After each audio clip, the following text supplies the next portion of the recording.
guess what? Was Conrad Hilton, when he first set out, like world famous? No. You're like, what's this Hilton hotel? Is it run by a serial killer? Who knows? Let's give it a try, right? The Hilton hotel chain does not start off as a world famous hotel chain. It starts off as one guy creates a hotel.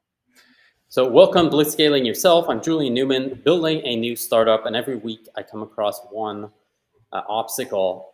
Chris helps me overcome it.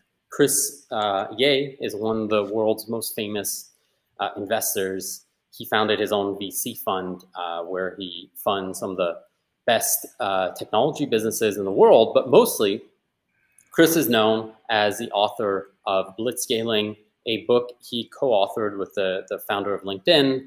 The introduction is written by Bill Gates. It's part of the core curriculum at Harvard, Stanford, Yale. And welcome, Chris.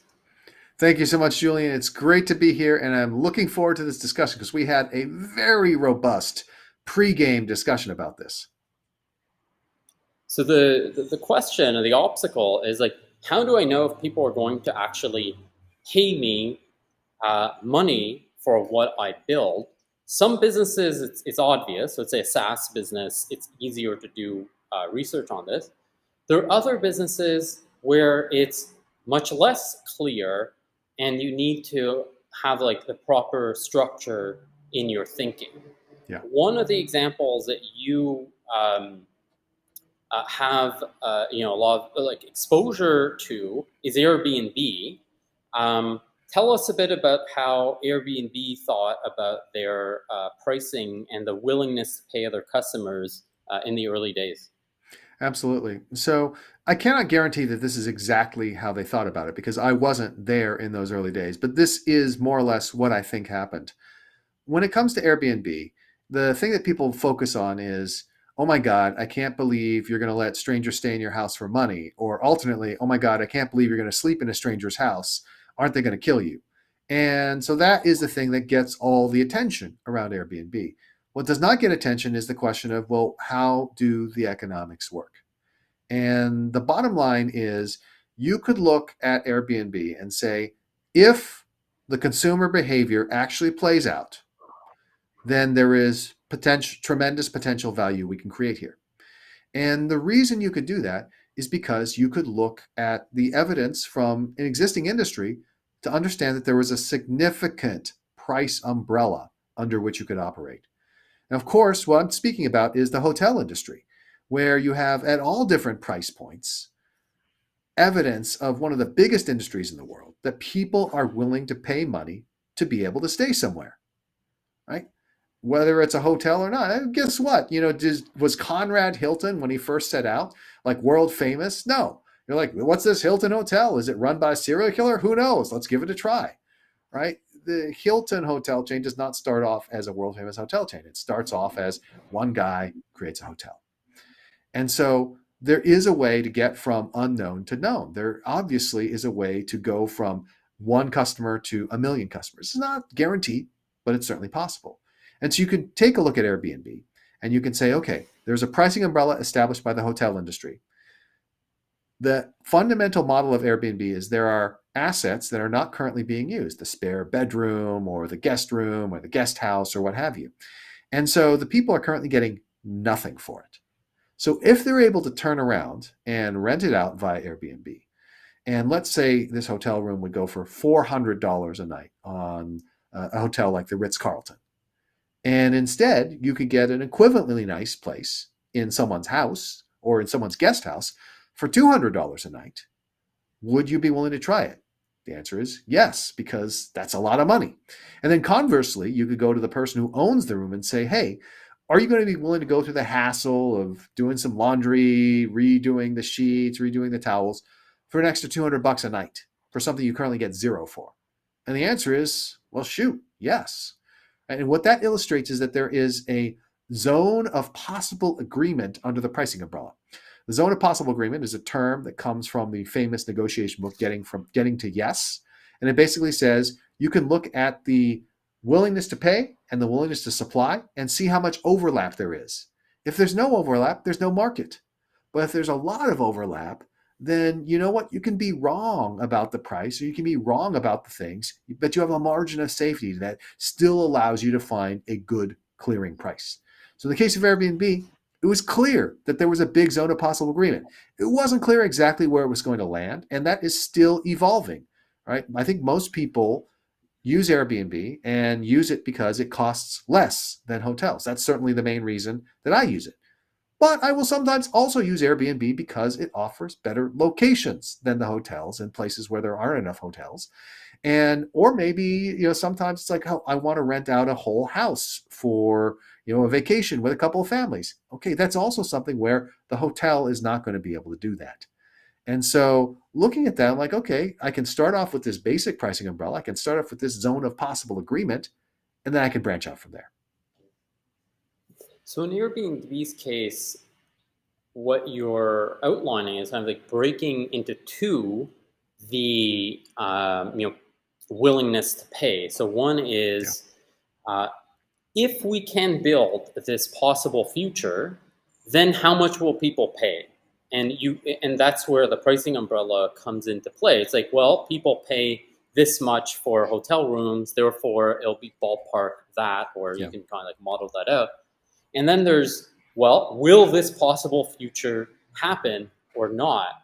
And then what you do in the early days of your business is de-risk the likelihood of that possible future. Is it right that that's what's going on? Yeah, exactly. You are de-risking the possible future by gathering evidence, but you're also conditioning the market as well. So consider the Ubers and Lyfts, the ride-sharing companies of the world. I think that almost everyone if you ask them, hey, does it cost more to call an Uber or Lyft now than it did a decade ago? They will instantly launch you into a long diatribe about how ridiculous the costs are now and how much cheaper it used to be. And your follow-up should be, and so do you use it less as a result? And that will result in an even longer diatribe saying, no, those sons of bitches, I have no alternative. And so what happened was in the early days, it's not a bait and switch. In the early days, they subsidized the cost of the rides. That was in order to get to critical mass of drivers and riders so that it would become the kind of utility that you could rely on. But the other thing that was happening is the market was being conditioned to say, this is normal. This is safe. You had to charge less in the early days in order to overcome the uncertainty. And people would say, I don't know if this is going to work, but damn, it's so much less expensive. I better give it a shot, right? I'm willing to take whatever vague risk there is because this is so cheap. But once it becomes apparent that it is not actually a risk, you no longer have to pay that risk premium as a service. And Uber and Lyft have been able to raise their prices over time because those services have become standard, and because as a result, there is less perceived risk, there is greater willingness to pay, and therefore, even though we complain, because in comparison to the past, these cost so much more, we still don't do a damn thing about it. So there's another example I want us to look at, which is a company called Minerva University. I think you know their founder CEO. And can you kind of like unpack what's unique about their customers' willingness to pay and what that teaches us? So I love Minerva University. It's a brilliant concept. And what Ben Nelson, who is the founder CEO, basically said is higher education is broken. We have these super elite institutions like Harvard and Stanford and Yale and all these places that teach blitzscaling. And people value those incredibly highly. They are willing to pay an enormous amount to send their child to these schools. Some people are willing to pay an enormous amount to buy their children's way into these schools. And that's a reflection of this huge perceived value. And that huge perceived value is actually accurate because the network that the school provides is just tremendous. And there's been a bunch of studies that have been done showing that the value to a VC of investing in just companies founded by MIT grads and Stanford grads is actually huge. Like this is going to deliver above average venture capital returns. So all that is completely rational. However, do not mistake that for saying the higher education market is rational. In fact, a tremendous amount of money goes into these immaculately manicured campuses and these fancy dorm rooms and all this kind of stuff that costs a huge amount of money. And we are increasingly seeing like, 2 administrators for every professor. It just goes nuts all the way along. And it's because you have this giant city that you essentially have to run, right? The university is teaching classes, but it's essentially its own city, and it has its own infrastructure and overhead and result of that. Minerva says, you know what? What if we unbundled this? What if we gave you a world-class educational experience that we believe over time will deliver the reputational benefits of a Harvard or Stanford or Yale? And the way they do this is by bringing together a highly selected cohort of students who are then put up in basically luxury hotels all over the world. They go from city to city. So they are actually getting a better experience than college students because they're with a cohort of students, amazing people, but they're also getting to try new cities instead of, oh yeah, here we go. Let's go to Palo Alto again on Friday night. And so it's just so much better in many ways. They're getting exposure to the world. They're learning that way. And because higher education is so damn expensive, it actually makes sense. Like Minerva is running a lower cost operation because you don't need the same level of administrative overhead. Why have a facilities team and a real estate team? Just rent rooms from a hotel or rent rooms from rent rooms from Airbnb for that matter. And so the key thing, however, is the willingness to pay. So Minerva is very small right now. Why is that? It's because most people do not yet trust that it will actually deliver those reputational benefits down the line. If you look at MIT or Stanford, there is over a century's worth of data that this is going to be worth it. And so that's why people are willing to literally go into debt, hundreds of thousands of dollars of debt, in order to afford this good, because they know it's going to pay off in most cases, unless you're dumb enough to major in one of these majors that has no economic use. Sad to say, but true. One of the reasons why I have both an engineering degree and a creative writing degree from Stanford University. They don't charge you extra for the degree. You just have to do more work. So in the case of Minerva, there's no proof. There is a great experience. You can see that experience. You can talk to existing students. You can know that you're going to learn from top instructors from around the world. You can know you're going to get to be in some of the world's greatest cities. You're going to know you're going to be with these amazing people and develop these bonds. But you don't know if their reputation is going to work for you in the long run. So what does it mean? There are specific groups, specific market segments, which will say, you know what? I'm willing to roll the dice on this. Group number one are people who are themselves entrepreneurial and risk-taking. They're like, I want to be a pioneer. I want to be one of the first people to do this. And these early adopters are a significant number of the people who go to school at Minerva. The other are people who are already coming from a wealthy background. There's very little risk. You're super duper wealthy. You go to Minerva. Maybe it doesn't work out. Guess what? It doesn't matter. Your family is super duper rich. So it's irrelevant. You can afford to take on that risk.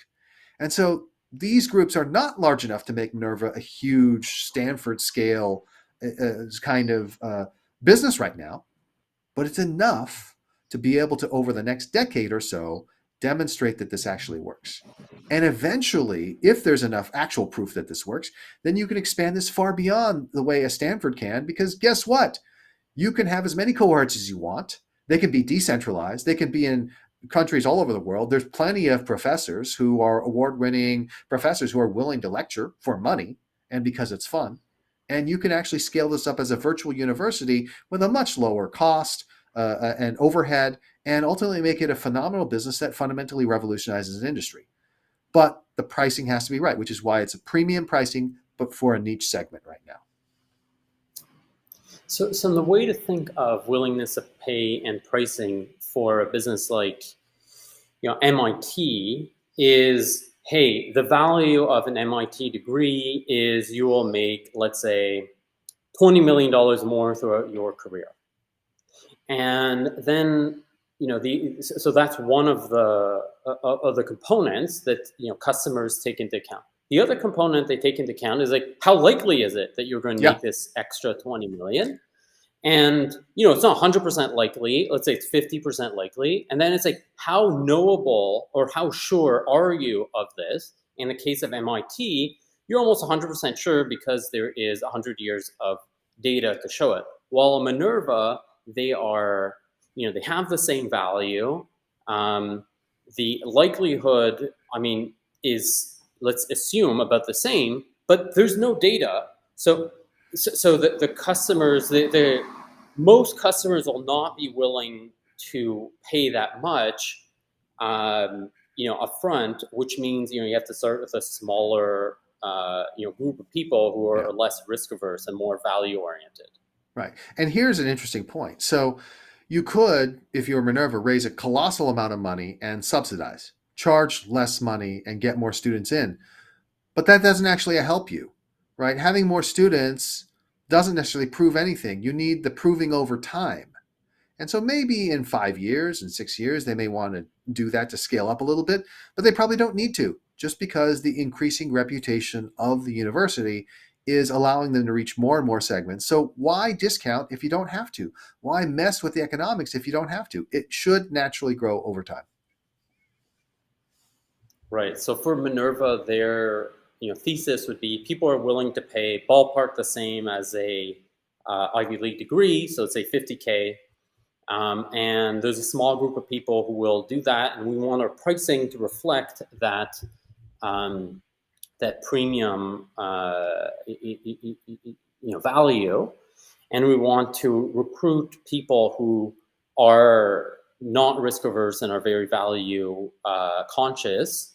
And that's not going to be a lot of people, but as we de-risk the value proposition, it'll become more and more, and then over time, could be this really massive opportunity. And when you're pitching this to potential investors, I think what you were saying is you want to be upfront about that. It's not just investors, yourself. It's like, hey, look, it's going to take 10 years for this to become a business that can touch a lot of people, because there's a missing component, which is data generated over time, which we're going to try to accelerate, but that takes time. Absolutely. And again, it ultimately ties back to what we talked about, which is it operates under the Ivy League pricing umbrella. And it has to take into account the customer willingness to pay, what's different about it relative to the incumbent, and how that ultimately allows you to charge you the same and have an experience that you're actually able to deliver with lower overhead. So let's just, as we wrap this up, do just remind people or make the case to people of why it's important to think through willingness to pay of customers when you're at my level, which is you don't have a business, and so why is it so important for me and for other entrepreneurs at my stage to have clarity of thought around, will people pay for this and how much will they pay? Yeah, so willingness to pay is the fundamental thing. You'll sometimes hear people say, make something people want. You'll hear people say, make a aspirin, not a vitamin. These are all just different ways to arrive at the notion of willingness to pay, because that's fundamental economics. Everything is supply and demand, willingness to pay meeting the willingness to supply, and where those lines intersect. And so when you're building a business, if you don't think about willingness to pay up front, you can end up putting yourself in a low willingness to pay business. And then it doesn't matter how brilliant you are at executing, how great you are at marketing, how wonderful your technology is, because you're stuck in a market where the willingness to pay is never enough to actually produce something of significant value. And so to do this, it's not just a question of somebody says on a survey they're willing to pay. You have to actually think about their context, right? In the case of Minerva, I'm sure Ben Nelson sat down and said, okay, what are people actually willing to pay for? And their insight is we can deliver the thing that they're willing to pay for, which is the reputation, brand, and opportunities. But at the same time, deliver a superior product because we can lower the overhead and make more money, and also deliver an experience that a significant segment of students will say is better than the traditional experience. And so having that hypothesis around willingness to pay then shapes your strategy. It shapes how you choose to build the product. It shapes your go-to-market. And having clarity of thought around that makes all these decisions so much easier, because you can then refer back to willingness to pay and say, okay, is this allowing our willingness to pay hypothesis to be proven? Does this increase the consumer willingness to pay or not? And it just offers a powerful lens for making decisions and refining what you do.